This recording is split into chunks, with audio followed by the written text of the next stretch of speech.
Hi there, and welcome to the Daily Gardener, an almanac of garden history, literature, and small botanical joys. I'm Jennifer Ebling, and today is June the 3rd.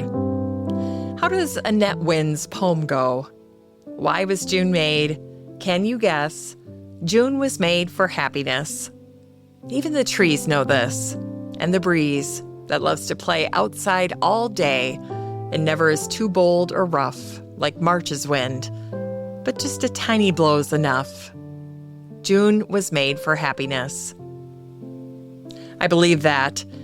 And June was also made for garden-adjacent chores, the ones that don't add to the gardening to-do list, but make the garden more worth being in. So string up those cafe lights, clean the outdoor fixtures, add a cushion to that chair you keep meaning to sit in. The garden is already doing its part. This week, do yours. Here's today's garden history. It was on this day in 1953 that the American landscape architect Katherine Bashford died at her home in Pasadena, California. She was 67 years old. Her grandfather Levi came around the Horn to California on the Argonaut in 1849. Her father, Coles, built the family into one of the most prominent households in Los Angeles. And Katherine, born in 1885, grew up knowing that the West was still being made, and someone would have to decide what it would look like. She graduated from the Marlborough School for Girls, and then did what the women of her era with the means to do it did. Katherine went to Europe. She spent a summer moving through the famous gardens of Italy, Spain, France, and England, not as a tourist, but as a student. And she came home a landscape architect. There were no formal programs for women in the West at the time, so in 1921, she apprenticed under Florence Yoke, the most formidable woman in Southern California landscape design. 2 years later, she opened her own firm in Pasadena. The architect Myron Hunt, who watched her work for years, said Katherine had an inborn interest in the planting and yearly renewal of the annuals and perennials whose blending colors made the jewels of the garden. But Katherine was not a romantic. Rather, she was an engineer of atmosphere. Katherine believed that a garden should contain only plants that could grow freely in the place where they were planted, and that no plant flourishes in unnatural localities. Katherine carried clinker bricks in her purse, the ugly, overfired cast-offs that nobody wanted, so she could thump one on a linen tablecloth and show a client how its burnt umber color matched the bark of a sycamore. At a 1929 dinner honoring young architects, the Los Angeles Times noted Katherine's presence, calling her the lone exhibitor of her sex in the profession. There were 200 men in the room, and Katherine Bashford. She designed terraced rock gardens and sandstone fountains for the grand estates of the wealthy. She designed the grounds of the Palm Springs Women's Club with desert verbena and bougainvillea and rows of manzanita and olive trees. Katherine worked with Wallace Neff and with the architects who built the showplaces of Southern California's Golden Age. And she designed Ramona Gardens, the first public housing project completed in Los Angeles, finished in 1941. The same eye, the same standards, whether the client was a millionaire or a family in Boyle Heights. By 1943, Katherine's health forced her into early retirement.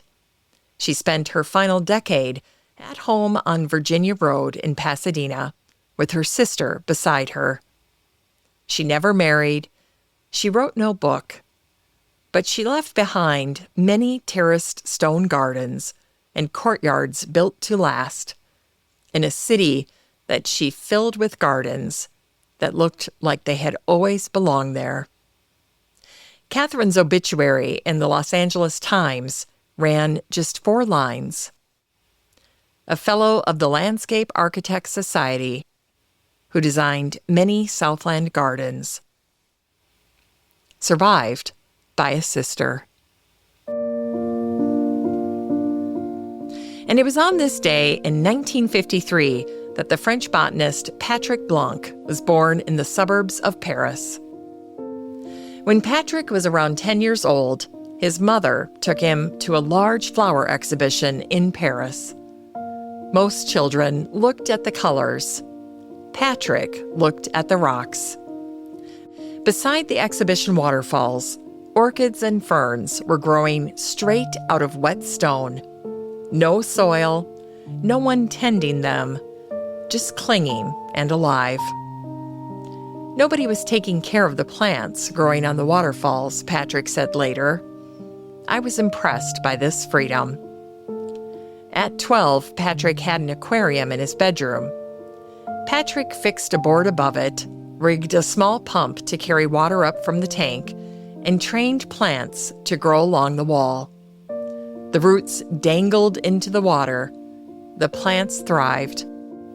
Patrick had built his first vertical garden in his childhood bedroom before he had a name for it. In 1972, at 19, Patrick traveled to Thailand and Malaysia and found the same thing he had seen at the flower show, but wild and vast and everywhere. Ferns and orchids covering cliff faces and waterfalls. The earth irrelevant.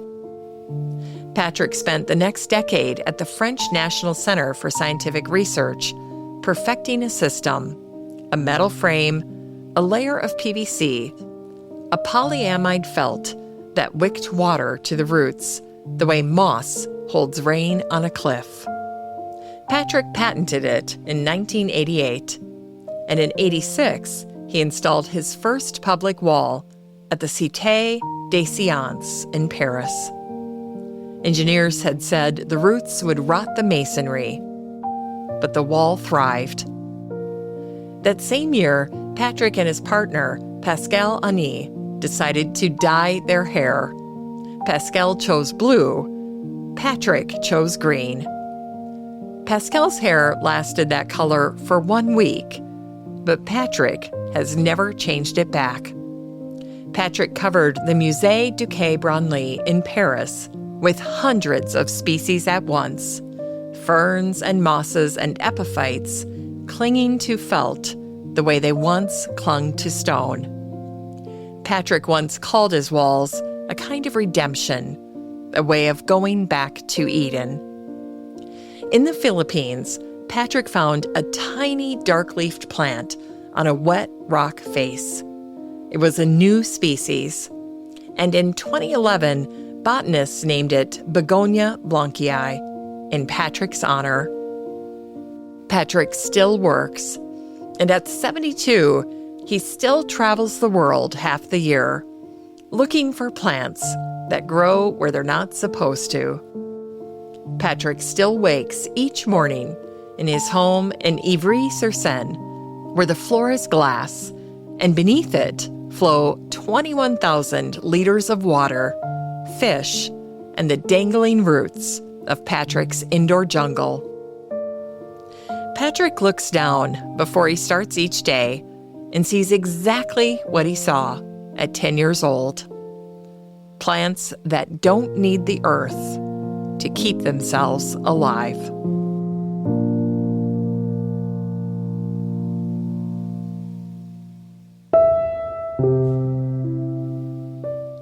In today's Unearthed Words, we hear a passage about plants and sunlight from the Russian plant physiologist Kliment Timiryazev, born on this day, June 3rd, in 1840.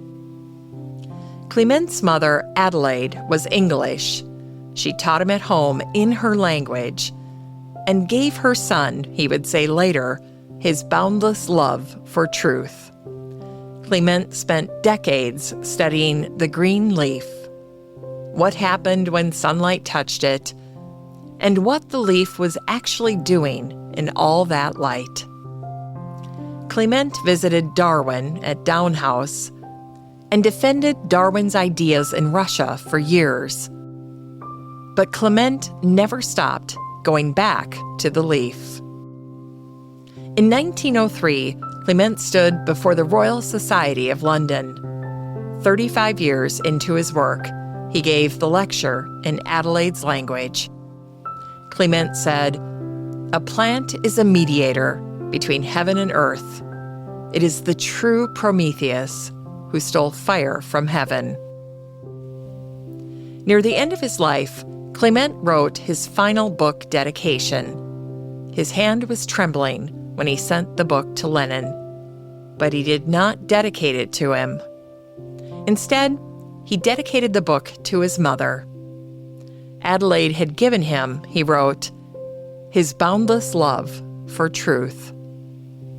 The book went to Lenin, but the dedication went to Adelaide. Kliment knew the difference.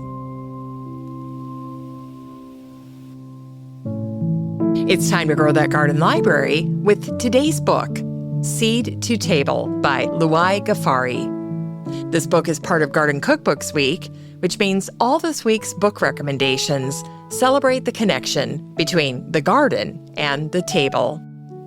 Luay Ghafari is an urban gardener in Toronto who has spent more than a decade figuring out how to grow abundant food in small places and how to cook it the moment it comes out of the ground.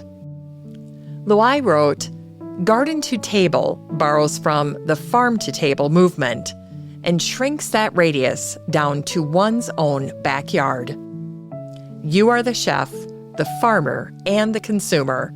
You are invested in every step of the process." And he also wrote, "Ask any gardener, and they will tell you without a shadow of a doubt that a vine-ripened tomato is the stuff dreams are made of.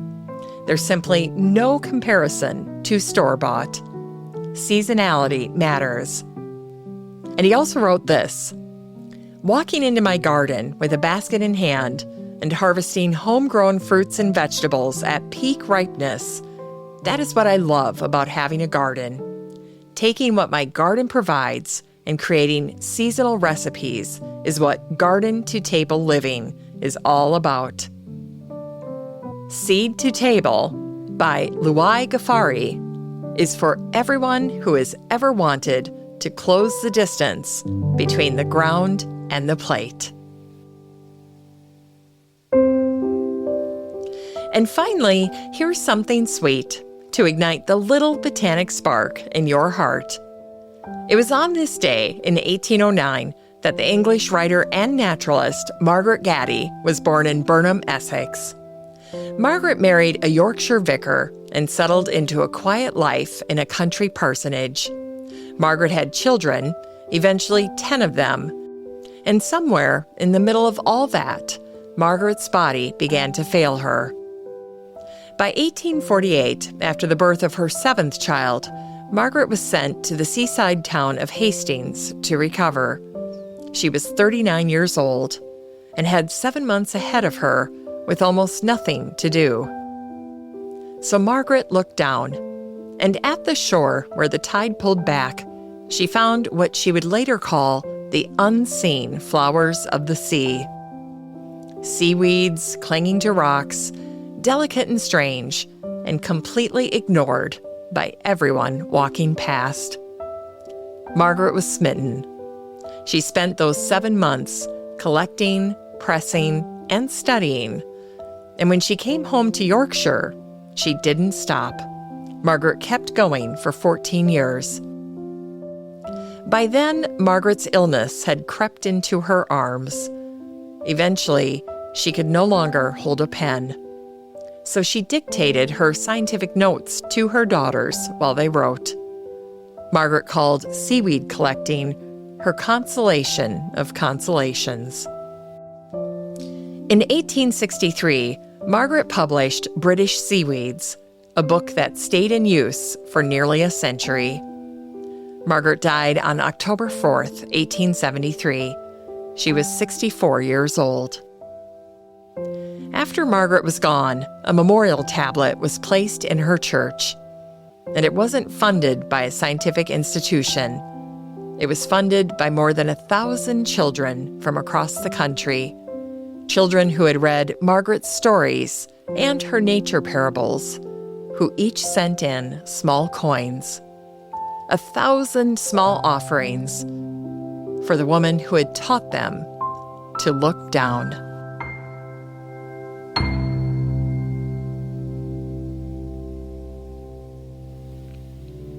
As we close the show today, remember, June was made for happiness. Not the dramatic kind, the quiet kind. The kind that lives in a garden chair with a cushion on it, under a string of lights you finally hung. The garden has been working all spring, but it's June now. Go enjoy what it made.